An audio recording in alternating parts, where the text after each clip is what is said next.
நமசிவாய.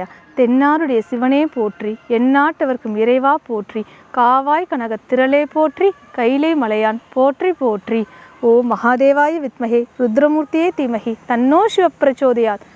உலக ஆன்மீக மக்கள் அனைவருக்கும் சித்தர் சிவலோக நாயகி சுவாமிகளின் பணிவார்ந்த வணக்கங்கள். நேயர்களே, இன்றைக்கி நம்ம பார்க்க போகிறது ருத்ராட்சம் பற்றி ஒரு விளக்கம். அதாவது எல்லாரும் ருத்ராட்சம் பற்றி எல்லாரும் கேள்விப்பட்டிருக்கீங்க. ருத்ராட்சம்னா என்ன, அது எப்படி வந்துச்சு, அது எப்படி உபயோகிக்கணும் அப்படின்னு பல தகவல்களை அடியாள்கிட்ட நீங்கள் கேட்குறீங்க. அதனால தான் இந்த எபிசோடில் அதை பற்றி பேசுகிற போகிறோம். அதாவது ருத்ராட்சத்துடைய உருவாக்கம் எப்படி உருவாக்கப்பட்டது அப்படின்னா, சிவபெருமான் ஒரு கட்டத்தில் தவத்துக்கு இருந்திருக்காரு. அதாவது கண் மூடாமல் தவம் பண்ணியிருக்காரு.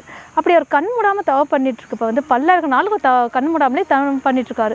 தவம் பண்ணி முடிச்சுட்டு கடைசி நேரத்தில் பண்ணி முடித்ததுக்கப்புறம் தவம் பண்ணி முடித்ததுக்கப்புறம் கண்ணை லேசாக மூடுறப்ப கண்ணில் இருந்து கண்ணீர் இந்த உலகத்தில் விழுந்திருக்குது.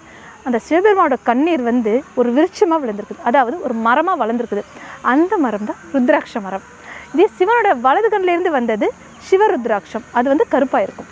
இதே சிவனோட இடது கண்ணிலேருந்து வந்தது சக்தி ருத்ராட்சம், செம்பட்ட நிறமில் இருக்கும். இதே சிவனோட நெற்றிக்கண்ணிலேருந்து வந்தது அர்த்தநாரீஸ்வர ருத்ராட்சம். அதாவது நெற்றிக்கண் ருத்ராட்சம் இது நேபாளில் விளையக்கூடியது. சரிங்களா? ரொம்ப பவரான ருத்ராட்சம். அது சிவசக்தின்னு சொல்லுவாங்க. சரியா? இதில் ருத்ராட்சத்தில் மொத்தம் 3 வகை இருக்குது. சிவருத்ராட்சம், சக்தி ருத்ராட்சம், அர்த்தநாரீஸ்வர ருத்ராட்சம். ஸோ இப்படி 3 வகையில் உள்ளது இந்த ருத்ராட்சம். இது ருத்ராட்சம் உருவாக்கப்பட்டது வரலாறு இது. அதுபோக பொது ஆன்மீக மக்கள் பொதுவாக தன்னோட ராசிப்படி போடணும், நட்சத்திரப்படி போடணும், இப்படியெல்லாம் சொல்லிக்கிட்டு இருக்கீங்க. அது 35%, 40% தாங்க எடுத்துக்கலாம். ஆனால் இதுபடி எப்படி போடணும் அப்படின்னா, தசாபுத்தி என்ன நடக்குதோ அந்த திசைக்குரிய ருத்ராட்சம் தான் போடணும். அது மட்டும் இல்லாமல் சில பேர் ஆன்மீகத்தை நோக்கி போவாங்க. அதாவது சிவபெருமான் நோக்கி போவாங்க. சிவனோட அம்சம் வேணும், சிவனை பற்றின விவரம் வேணும், சிவன் பற்றி அவ்வளோ ஒரு பாசம், சிவன் மேலே பக்தியாக இருப்பாங்க, சிவனடியாராவோ சிவபக்தராகவோ இருப்பாங்க. அவங்க 5 முகம் ருத்ராட்சம் போடலாம் சிவபெருமானுக்கு. இதே இது பிஸ்னஸ் நல்லா நடக்கணும், அடுத்த ஸ்டேஜுக்கு போகணும், முருகப்பெருமானோட அருளாசி பரிபூர்ணமாக கிடைக்கணும், வேர்ல்டு வைடு நம்ம ஃபேமஸ் ஆகணும் அப்படின்னு அவங்க 6 முகம் ருத்ராட்சம் போடலாம். இதே இது சன்னியாசியை போகணும், நம்ம மறுஜென்மை இருக்கக்கூடாது, முக்தி கிடைக்கணும் அப்படின்னு சொல்லுவாங்க, அவங்க 7 முகம் ருத்ராட்சம் போடலாம். இதே எதிரிகள் தொல்லை இருக்கக்கூடாது, நிம்மதி கேட்கணும், தாவோட வேலை ஒன்றுன்னு இருக்கணும் அப்படின்னா 8 முகம் ருத்ராட்சம் போடலாம். ஸோ இந்த மாதிரி ஒவ்வொரு ருத்ராட்சத்துக்கும் ஒவ்வொரு ஸ்பெஷாலிட்டி இருக்குங்க. அந்த மாதிரி பார்த்து தான் போடணும். சரிங்களா? அதாவது பொதுவாக ராசிப்படி போடுறது, நட்சத்திரப்படி போடுறது அவ்வளோ சூட்டபிள் ஆகாது. ஏன்னா திசைன்றது மாறிக்கிட்டே இருக்கக்கூடியது. அதே சில பேருக்கு 7 சனி, கண்டச்சனி இந்த மாதிரிலாம் நடந்துகிட்டே இருக்கும். ஸோ அதனால் அதுக்கு தகுந்த மாதிரி போட்டுக்கிறது தான் இந்த ருத்ராட்சம். இந்த ருத்ராட்சம் போடுறதுனால அங்கம்ன்றது சுத்தமாகும். அங்கத்தில் இருக்கக்கூடிய பிணிகள் நீங்கி அதில் கர்மாவெல்லாம் கழிஞ்சு முக்தி கிடைக்கக்கூடியது தான் இந்த ருத்ராட்சத்துடைய வழிமுறை. இது சிவனோட கண்ணில் இருக்கலாம், ஆனால் ஒவ்வொரு ருத்ராட்சம் ஒவ்வொரு மாதிரி இருக்கும். சிவன், சக்தி, அர்த்தநாரீஸ்வரர் சொன்ன மாதிரி கரெக்டாகவும் இருக்கும்.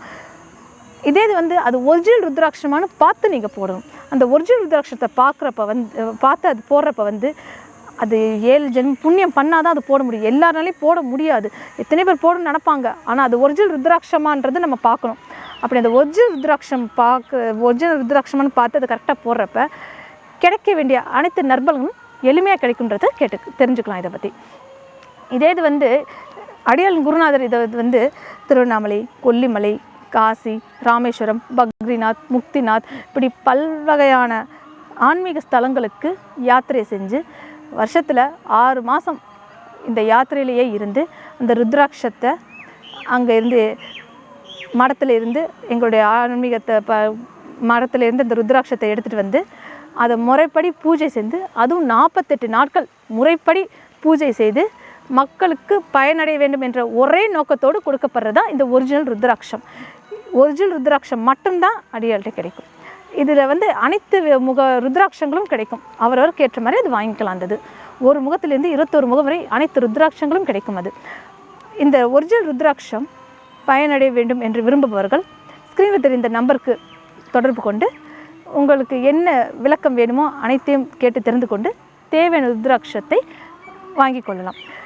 மேலும் ஒரு சில தகவல்களுக்கு ருத்ராட்சம் மட்டும் அல்லாமல் பல்வேறு வகையான ஆன்மீக தகவல்களுக்கு யூடியூபில் சென்று திருவண்ணாமலை சிவகுருநாத சித்தர் அப்படின்ற சேனலில் போய் பார்த்தீங்க அப்படின்னா அனைத்து விதமான ஆன்மீக தகவல்களும் பெறலாம் என்பதை கேட்டுக்கொள்கிறேன். இப்படிக்கு உங்கள் சிவலோக நாயகி சித்தர்.